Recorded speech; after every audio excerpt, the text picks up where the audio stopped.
হবেন না।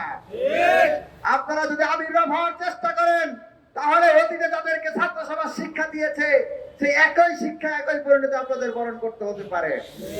আর আমরা শিক্ষামন্ত্রীকে আহ্বান জানাবো, অনতি বিলম্বে এই যে সিদ্ধান্ত আপনি নিয়েছেন সেই সিদ্ধান্ত প্রত্যাহারের আনুষ্ঠানিক ঘোষণা আপনাকে দিতে হবে।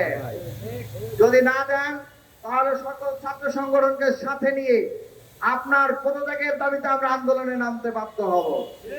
আমার তো মনে হয় আপনার পদত্যাগের দাবিতে আমাদের আন্দোলন করা উচিত না, আপনার লজ্জা থাকলে আপনার নিজেরই পদত্যাগ করা উচিত।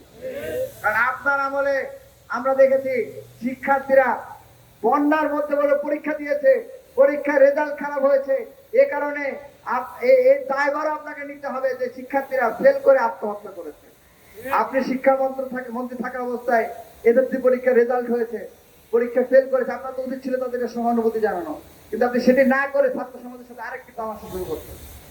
আরেকটি জরুরি বিষয়, আপনারা জানেন ইন্টারিম গভর্নমেন্টের সময় প্রাইমারি এবং এনটিআরসি পরীক্ষা হয়েছিল। সেই পরীক্ষায় নিয়োগ সবকিছু চূড়ান্ত ছিল, কিন্তু এখন সেই নিয়োগকে আটকে রাখা হয়েছে। আবার পুনরায় তদন্তের নাম করে, ভেরিফিকেশনের নাম করে জল ঘোলা করার চেষ্টা করা হচ্ছে। আমরা মনে করি এখান থেকে পার্সেন্টেজ খাওয়া বা লুটপাট করার আরেকটি প্রচেষ্টা তারা এখানে চালাচ্ছে।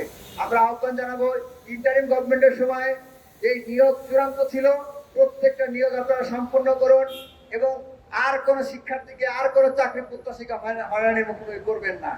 যদি করেন তাহলে এটি হবে 24-এর সাথে সুস্পষ্ট নেমো খারামি, আর এই নেমো খারামের পরিণতি আপনাদেরকে অবশ্যই ভোগ করতে হবে। আমরা আহ্বান জানাবো।